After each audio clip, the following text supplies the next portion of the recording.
Wyatt finds the pass for Sayuri in for the run of victory, looking forward to the area, open on the right, there's a chance for Dink and it's saved, Dink again, on the turn and it's wide. The two... Normally that happens to, I won't talk about wine and yesterday, but normally that's what happened with, a good wine, a good tea.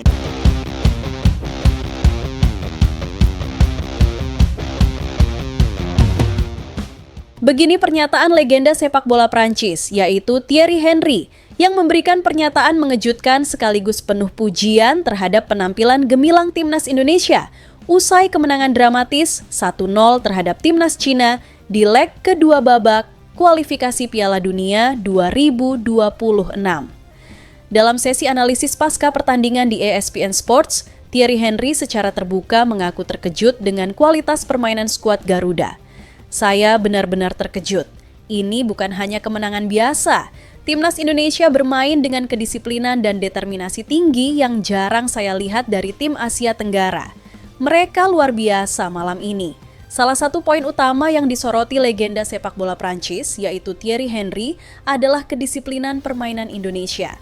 Dalam pertandingan yang berlangsung penuh tekanan, para pemain Garuda mampu menjaga emosi, bermain taktis, dan tidak melakukan pelanggaran berlebihan, sesuatu yang membuat mantan striker Arsenal itu benar-benar kagum. Yang paling membuat saya terkesan, tidak ada pelanggaran sembrono, tidak ada drama berlebihan, dan tidak ada diving dari pemain Indonesia. Mereka bermain seperti tim yang sudah sangat dewasa. Ini tim yang pantas lolos ke Piala Dunia tahun 2026.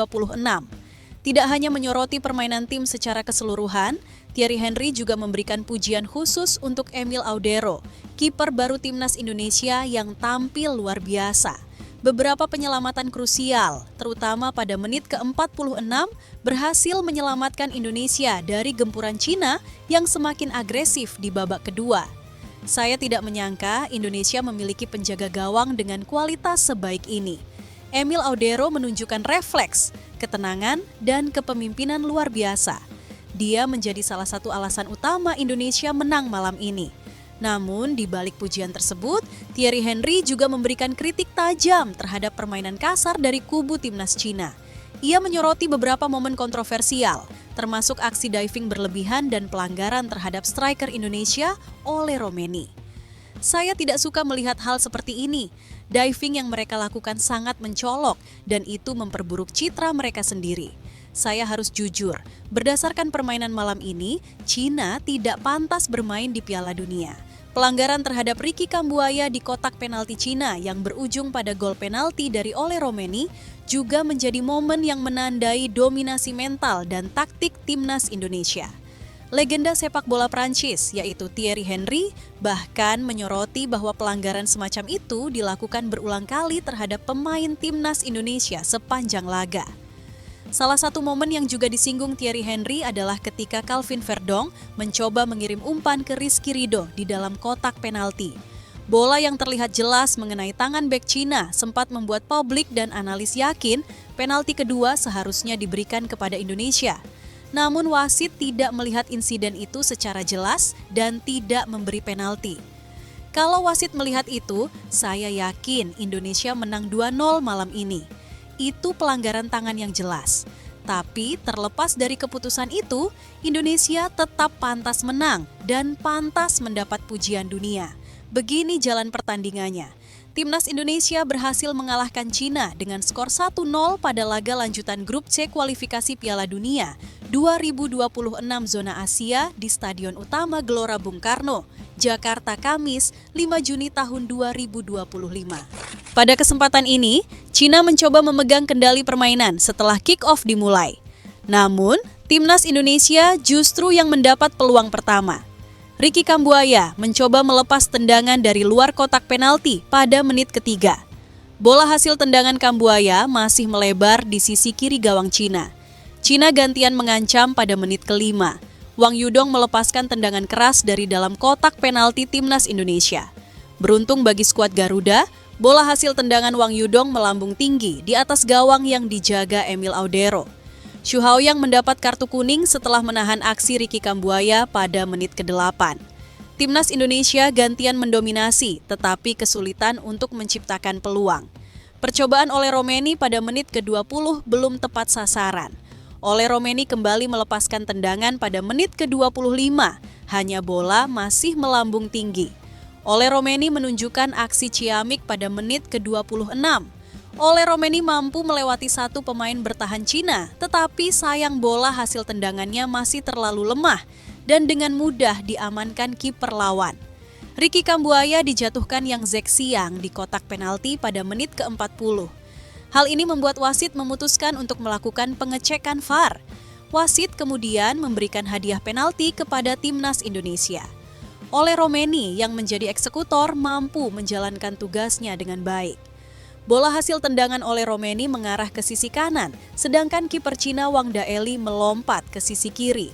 Di babak kedua, penyelamatan gemilang dilakukan Emil Audero pada menit ke-47. Emil Audero mampu menahan bola hasil tendangan Wang Yudong yang sudah mengarah ke pojok kanan bawah gawang Timnas Indonesia. Bola hasil tendangan Egy Maulana Fikri pada menit ke-59 masih melambung di atas gawang China.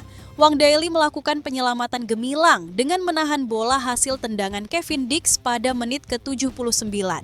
Kevin Dix kemudian mencoba kembali menyambar bola muntah, namun belum tepat sasaran. Tak ada lagi gol tercipta, Timnas Indonesia sukses mengalahkan Cina dengan skor 1-0.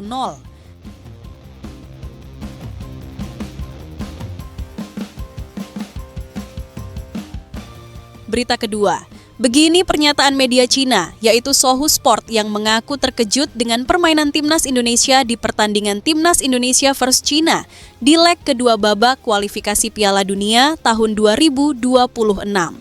Dunia sepak bola Asia dikejutkan oleh performa luar biasa Timnas Indonesia dalam laga leg kedua kualifikasi Piala Dunia 2026 kontra Cina. Jika pada leg pertama Garuda kalah dengan permainan yang dinilai pasif, maka di leg kedua mereka tampil seolah berubah wujud, dominan, agresif, dan memukau. Hal ini pun membuat salah satu media olahraga terbesar di Tiongkok, Sohu Sport, memberikan pernyataan yang sangat mengejutkan, bahkan tak segan memberikan pujian setinggi langit terhadap permainan Timnas Indonesia yang dianggap melampaui ekspektasi. Kami benar-benar tidak menyangka, ini bukan Timnas Indonesia yang kami hadapi di leg pertama. Permainan mereka luar biasa. Kami sangat terkejut. Pernyataan tersebut bukanlah pujian biasa. Di Tiongkok, jarang sekali media lokal memberikan sanjungan sebesar ini kepada lawan, terlebih kepada tim-tim dari Asia Tenggara yang selama ini kerap dianggap berada satu tingkat di bawah mereka. Namun, penampilan spektakuler Indonesia di leg kedua membuat narasi itu runtuh seketika. Sohu Sport menyoroti perubahan drastis permainan Timnas Indonesia dari leg pertama ke leg kedua. Dalam analisis mereka, Indonesia di leg pertama terlihat bermain hati-hati dan defensif, seolah hanya ingin bertahan agar tidak kebobolan banyak.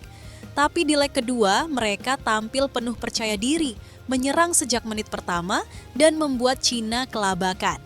Kami terkejut melihat Indonesia menyerang sejak awal. Ini seperti tim yang berbeda. Mereka datang bukan untuk bertahan, tapi untuk menang. Pergantian pelatih dari Shin Tae-yong ke Patrick Kluivert menjadi salah satu faktor yang disorot sebagai titik balik.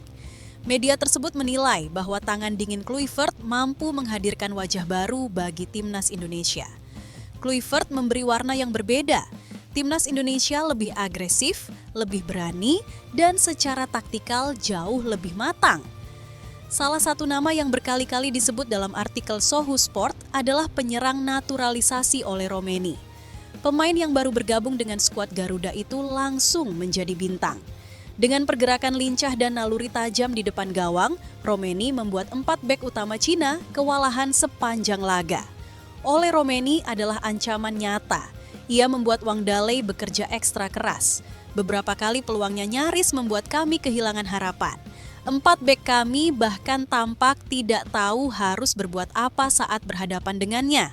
Tak hanya soal kemampuan teknik, media Cina tersebut juga memuji kepercayaan diri dan visi bermain Romeni. Dia tahu kapan harus menusuk, kapan harus mengumpan. Pemain seperti inilah yang selama ini tidak dimiliki Indonesia.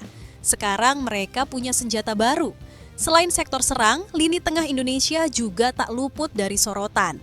Dalam laporan Sohu Sport, para gelandang Indonesia dipuji karena bermain sangat disiplin, tangguh dalam bertahan, dan pintar dalam memutus aliran bola dari lini tengah Cina. Gelandang Indonesia benar-benar merusak permainan kami. Mereka terus menekan, memotong passing, dan membuat kreator kami frustasi. Kami tidak bisa mengembangkan permainan seperti di leg pertama. Mereka juga memuji bagaimana para gelandang Indonesia melakukan transisi dengan sangat cepat dari bertahan ke menyerang, sehingga Cina kesulitan menutup celah. Tak hanya lini tengah dan depan, trio bek timnas Indonesia yang diisi oleh Mace Hilgers, Jay Itzes, dan Rizky Ridho juga mendapatkan sorotan besar. Dalam laga tersebut, mereka sukses meredam dua striker utama Cina, yaitu Zhang Yuning dan Behram Abduweli, yang biasanya sangat berbahaya. Kami heran, Zhang dan Behram tak bisa berbuat banyak. Setiap kali mereka mendekati kotak penalti, sudah ada Hilgers atau Itzes yang memotong jalur bola. Ridho pun tampil luar biasa. Dia menjadi pemimpin lini belakang, sangat tenang dan penuh kendali. Sohu Sport bahkan menuliskan bahwa para striker Cina terlihat frustrasi menghadapi pertahanan Indonesia, dan itu adalah momen langka yang menunjukkan betapa kokohnya benteng Garuda malam itu. Yang paling menarik, Sohu Sport terus mengulang satu hal penting dalam artikel panjang mereka.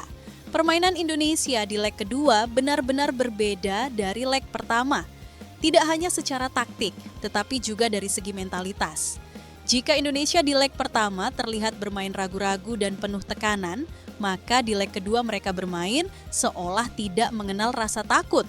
Mereka percaya diri, tenang, dan bahkan bisa mendikte permainan. Itu mengejutkan kami. Media tersebut juga menulis bahwa timnas Indonesia kini memiliki karakter sebagai tim besar, kuat dalam bertahan, cerdas dalam menyerang, dan penuh semangat juang yang tak pernah padam hingga peluit akhir berbunyi. Kami datang dengan keyakinan penuh bahwa Cina akan menang mudah, seperti di leg pertama. Tapi kami pulang dengan rasa hormat tinggi kepada timnas Indonesia. Mereka telah menunjukkan kepada Asia bahwa mereka bukan lagi tim kecil. Mereka adalah penantang serius. Pernyataan ini seperti menegaskan bahwa timnas Indonesia kini mulai diperhitungkan di kancah Asia, bukan hanya sebagai lawan tanding, tetapi sebagai rival yang patut diwaspadai.